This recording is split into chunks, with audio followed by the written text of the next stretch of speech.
Welcome to the Lifestyle First podcast, discussing lifestyle medicine and making self-care as easy as 1, 2, 3. One question, 2 research reviews, and 3 actionable health tips, all centered around the Lifestyle First method, your blueprint for the 10 key routes of optimal health and happiness. And now your host, lifestyle medicine physician and coach, Dr. Alka Patel. Hello and welcome. This is Series 3, Episode 7. And the theme in the Lifestyle First method we'll be exploring today is why? Your connections. And the one question we'll be focusing on is, how do family connections have positive impact? Now, connections are all about relationships. Our families provide our most immediate relationships, and the immediate definition of family is those connected to you through legal ties or blood or genetics. But the more emotive definition of family, well, that highlights the feeling of belonging and being amongst those where you feel supported, acknowledged, and valued. But when you ask people who feel alone what that actually means, they often describe missing a connection with people. So today, 2 pieces of information we've been looking at to support this discussion are 2 analytical papers which look at social relationships, and they clearly indicate the importance of the human need for strong, meaningful relationships. So today, to explore the question, how do family connections have positive impact, I have with me Dr. Sonal Shah.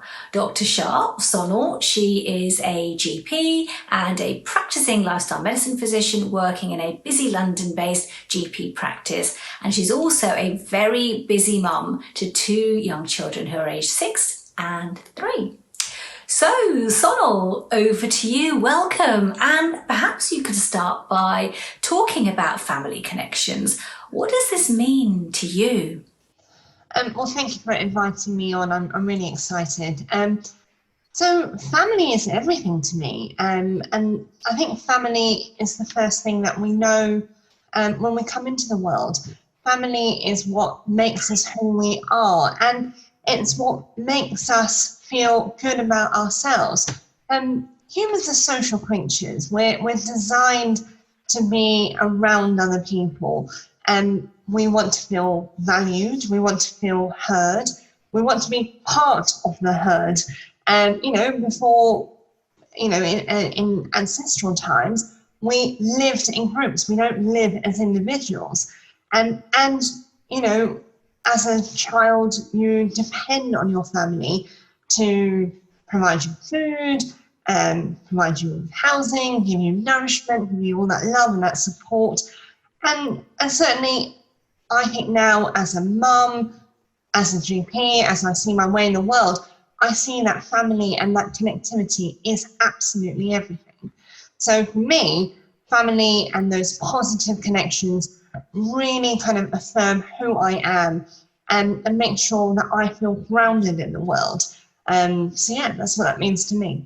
Yeah, that's really interesting, isn't it? Because it is something about your sense of identity and sense of belonging that is created from that family connectivity. And as we grow up, we hold a lot of nostalgia, don't we? A lot of memory to how we grew up, but more so who we grew up around and that huge influence that has on us as well. I'm always fascinated by the sort of intergenerational stuff, the grandchildren with the grandparents, because there's definitely a lot of research and information around, isn't there, about sort of that bidirectionality of that connection and the gain that both ends of generations have from each other. Have you seen that in your own kind of experience? Absolutely. And I think perhaps when I was growing up, it wasn't even something I was even aware of. We lived, I lived with my grandmother, and my father's mother came to live with us. And I just remember her always being there. And my mum's mum and dad were always there. And they were just part of my life. It wasn't anything different. But now as a parent, and I've got young children, I've got a 6-year-old and a 3-year-old, and the grandparents are an ever-present role in their lives, and it just makes them, it just fills my children's lives with such joy. And for the grandparents, it keeps them young. It gets them on the ground. It gets them moving. It makes them run around. My mum does things with my kids that she would never have done with us. And it's such a joy to see. And one of my funniest memories of the last few months, which has obviously been difficult for everyone, is, my kids obviously couldn't see their grandparents, so we were using Zoom. And my son was trying to teach his grandma how to do Joe Wicks. So she was sat there, and I put this all on video, and he's like, "Come on, Nina, you do this," and she's doing it, and it meant so much to each of them, and it's so good for them. It keeps them young, it keeps them happy. For the kids, they feel loved and cherished in a way that parents can't provide. And for the grandparents, it's just such a positive thing for them. Yeah, there's huge influence both ways, isn't there? Definitely. And yet here we are, living in 2020, probably the most connected we've ever been, in the sense you sort of mentioned Zoom, and we know what we're all going through at the moment, and there's this real definite digital connection, and yet there's a sense that this is also our most lonely time ever. So, it is, and it's such as a practicing GP, and I work in inner city London, and if you think about how dense the population is, you'd expect people to be connected, live in these kind of family networks, but they don't. We're more isolated than I think I've ever seen, and particularly with coronavirus, and as you and I both know, loneliness kills. It increases your likelihood of having things like heart disease, respiratory diseases. It's thought to me as dangerous as smoking. When we were discussing some of the research out there, and I'm just quoting, looking at it up here, and death to all-cause mortality is increased by 26%, which does make it as bad as smoking. So loneliness is really bad, and being around people doesn't stop you being lonely. You can be completely, around lots of other people, yet still feel alone. And that comes down to connectivity, doesn't it? It's when you don't feel heard, it's when you don't feel valued, it's when you don't feel part of something, that's when you start feeling lonely. And particularly one of the things I see is having really good connections between intergenerations is a way of combating that. And, making time to talk to your granny is not just good for them, but for you, it helps you address your own health. All those little tips and tricks that your granny has for coughs and colds, I'm sure you've got some as well, where they tell you really things that make you roll your eyes, but actually they've done this for generations, and you're learning all of these things. And certainly what I see in general practice is that all those little minor illnesses that people kind of call up about, a cough or a cold or chickenpox, actually we've lost the ability to just ring your granny and sort of say, oh, what do I do about this? And usually, they've already dealt with it. They can advise you, they can support you, they can help you through it. We seem to have lost that through generations, and that's something that I think that we need to really think about, and it's something that we mustn't really lose. No, and I think you're absolutely right, and it's probably not only about ringing up your granny or supporting your granny, but also somebody else's granny. Your neighbour is somebody else's granny, or maybe she really is alone, and yet we, that generational contact, it's making time for that, and recognising that there is something missing that actually you could quite easily fulfill with a very simple knock on the door or a pickup of the phone, and just recognise. I mean, that statistic is massive, but just pause on that loneliness is as harmful to your health as smoking. I know. It's and to think, like you just said, we are so connected, yet people, even in this day and age, feel so alone. So there's another stat that I was looking at in a study of 20,000 American adults, and this was done a couple of years ago, so it's not terribly out of date. And they found that 40% of people felt like they lacked companionship, and they felt that their relationships weren't meaningful. 40% of people. I mean, that's phenomenal. And in the same study, 54% felt that no one knew them well enough. And I think, we're so busy in our world, rushing from job to job, picking up the kids, sorting out homework, taking them to clubs. So I know that as a busy working parent. But, times me by 1,000, we're all in that same boat, and we just don't feel that we have the time to pick up the phone or talk to someone. We send a text or we send an email, and I guess many of us feel like we've lost those connections with people.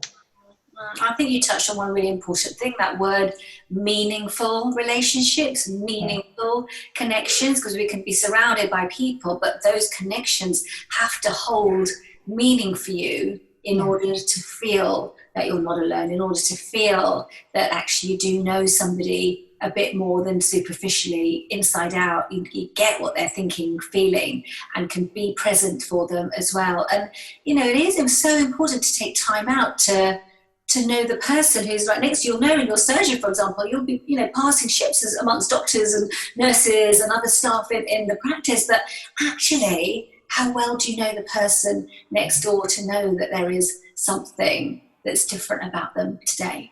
Yeah, absolutely. And it's so important that, just taking the time to ask a couple of questions, so, if you see someone older, what is it that you did? I love asking that as a GP, partly because I'm a bit nosy and I like to know what people do.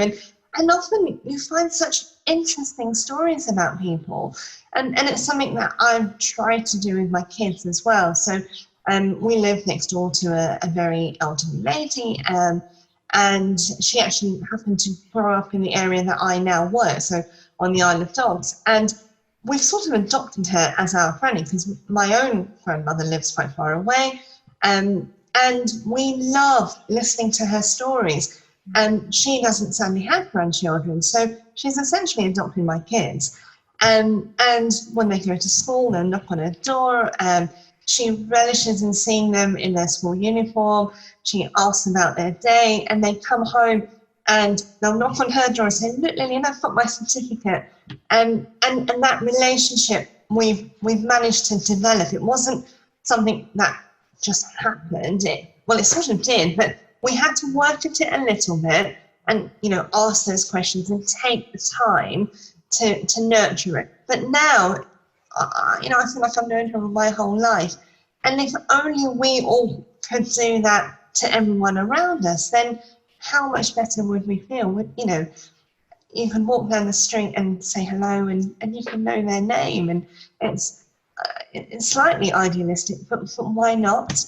And it's all possible. It's idealistic, but it's also realistic because the effort required is actually not minimal. Yeah, absolutely. It's got to be front of mind. It's got to be something that you value and recognize the value that you provide in creating that connection as well, actually. So. Absolutely. It's the feeling it leaves you. It's such a, as you mentioned right at the beginning, the bi-directional thing. It's 100% for you and 100% for them, and nobody loses out. You don't need any fancy tricks. You don't need any expensive equipment. It's literally either picking up the phone or knocking on the door, ringing a bell and saying, "Hey, how are you today?" And you never know where that conversation will lead. And you don't know where that relationship, what that will bring you as well. Certainly for us, it's brought us such joy, not just with my neighbour, but seeing my kids with both my parents and my in-laws as well, and seeing all these new relationships and ideas flourish. It's been really transformative, actually. Oh, that's lovely. And you're really interested in the work of Martin Seligman, aren't you, in terms of his kind of approach to positivity? Do you want to just share a little bit of that with us and how you... Yeah, so he is he's really the founder of positive psychology, or the idea of this idea of psychology. And he created an acronym of the ideas of things like create happiness. So the acronym is PERMA. P stands for positive emotion. E is engagement. R is relationships. M is meaning, and A is accomplishments or achievements. So the whole idea of connectivity, it takes a couple of those. So from a good positive relationship, you get all these positive emotions. You feel happy, you feel hopeful, you feel love, which is one of the key ones, and you also have this idea that you've got a meaningful relationship with someone. You feel heard and valued, and all these ideas, he thought define happiness. Now, that isn't really, you don't need to be a scientist to tease that out, and it just goes to show that happiness is not unachievable. It's all about the really simple things. And certainly connectivity and family is such an easy win. It's such an easy way just to feel happy. Yeah, no, absolutely. But families are complex, aren't they? And relationships are never that beautiful smooth road that we necessarily want them to be. But I think kind of based on even that PERMA model, bringing yourself back to actually the crux of a relationship and what you were talking about right at the beginning in terms of, being born into this world already connected to family is really important even from a nostalgia perspective, to take yourself back to that point, to recognize that there is always going to be a positive value in relationships, even when you're going through those more difficult, tough times that, we all do in any relationship that we have, don't we? Absolutely. And we have to remember that, exactly like you said, not all families are perfect. There are many problems, and there's often, it's fragmented, but family doesn't have to be your biological family. Family is who you ever choose it to be. And, like we discussed, you can develop whatever family you want it to be. It doesn't have to be your mother, father, brother, sister. It can be a neighbour, a colleague at work. It can be a group of mums that you've met, in a coffee shop. Family means different things to different people. And I use the term, when I'm talking about it, I'm talking about my own family, but certainly when I think wider, family can be anything you want it to be. And the key thing is people connecting in a meaningful way. So feeling that they are heard, listened to, valued, that, their opinion means something, that they are cared for in a bi-directional way. It's not a one-way thing. And you can create that in any way. So, it doesn't have to be just family. Yeah, no, I really like that kind of broader aspect of family. And now, here is your lifestyle first prescription. Your 3 activating actions to take you from knowing to doing. Have you got kind of 3 key actions for today? Yeah, so I've got a couple of ideas. And one thing is pick up the phone, ring a doorbell, nurture those connections. So if you, haven't spoken to your grandmother or a family member, or you've been thinking about them, or in the past you had a lovely relationship but things have drifted, pick up the phone, just call them. They'll be delighted to hear from you, and you can reignite the thing that made you happy or still makes you happy. In order for it to feel good, you have to work at it. But it's working at it in a lovely, nice way. It is. I think you're right. There's always that moment of hesitancy, isn't there? Yeah. The thought will arrive, and then for some reason you don't act on it. So you're just saying, just do it, right? Yeah. And kind of second to that really is ask questions. find out about where your parents came from or where your grandmother came from. It's an exercise that the children do at my son's school. And they have a crib sheet and they come home and it's ask your grandmother a question. And it's a whole list of like, where were you born? What was school like? How many children in your class? And all of these interesting things that I wish I'd asked some of my grandparents. And sadly, I don't have that opportunity to do that now. I've only got one alive. And sadly, she has dementia. So I feel like I've lost out on that. But for my kids, I really want to nurture that little thing so they really know where their grandparents came from. But if you don't have that, ask a neighbour, find out about them, you never know what you might find.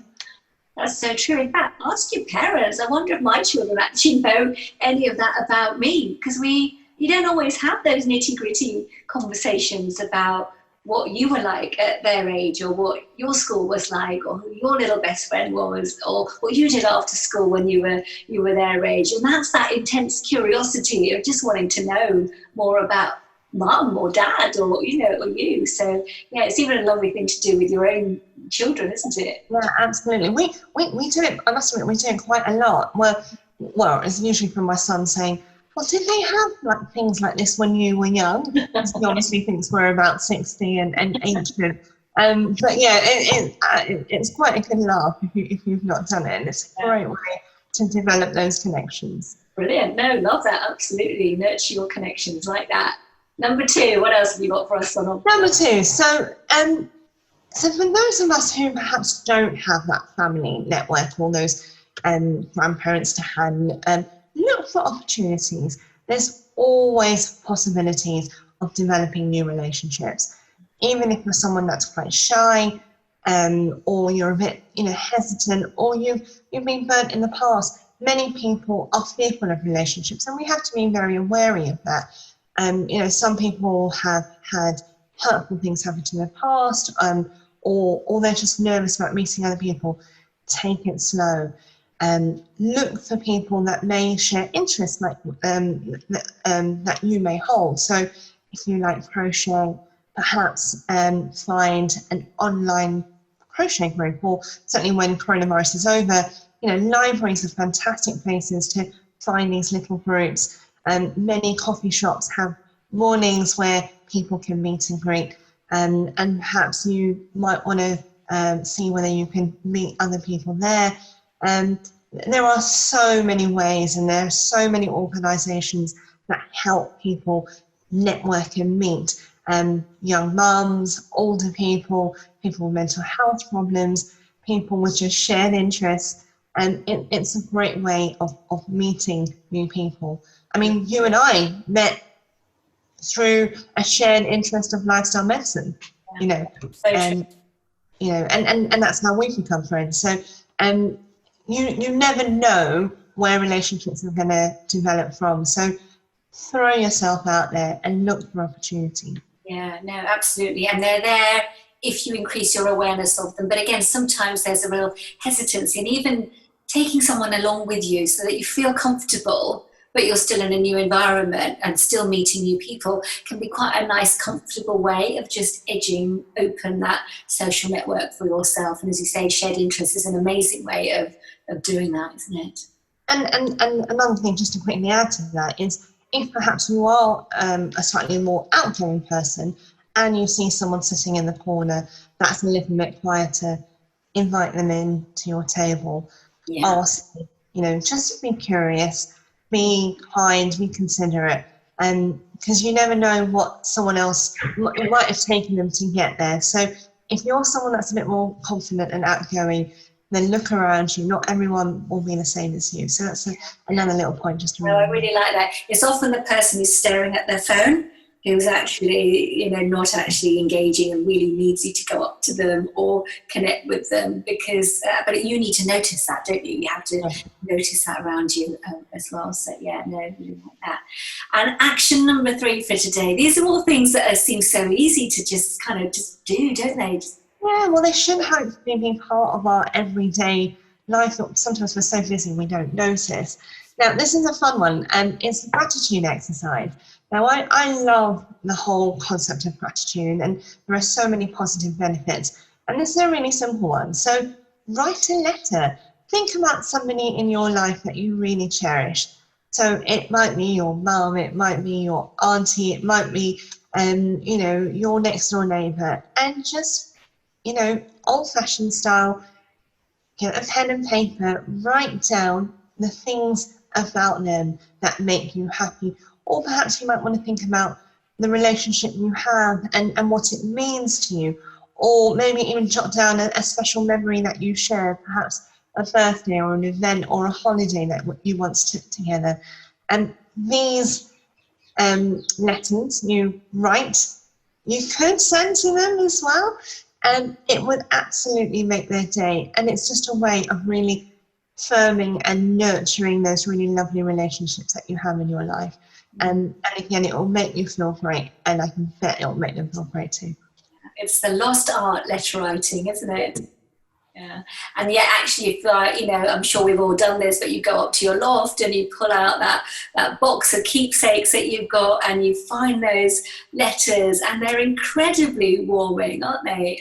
It's not the same as opening an inbox of emails, really, and kind of getting the same feeling. So there is something very special with that, as the giver and the receiver both, as you've alluded to. Yeah, definitely. So amazing, Sonal. I think those are great things that, as you say, just have a go and pave the way. You'll feel great for it, and actually you'll make somebody else also feel as good, if not more. So thank you for sharing all of that. I'm sure people will want to find out more about you and connect with you. So what's the best way to do that? So I'm quite active on Instagram, so you can find me at The Living Well GP. I've also got a website as well at www.thelivingwellgp.co.uk. So I post quite a lot on Instagram, so find me there. Love that. The Living Well GP certainly lives well from everything I know. Thank you so much, Sonal. That's been amazing. Thank you for sharing all those insights, which I think just leaves me to wish everyone a happy, healthy day. Thank you. Take care. Bye. Thanks for joining us on the Lifestyle First podcast, making self-care as easy as 1, 2, 3. Don't forget to subscribe and share, and we'd love it if you'd be kind enough to leave a review. To learn more or to arrange a consultation, please visit www.dralkapatel.com. See you next time.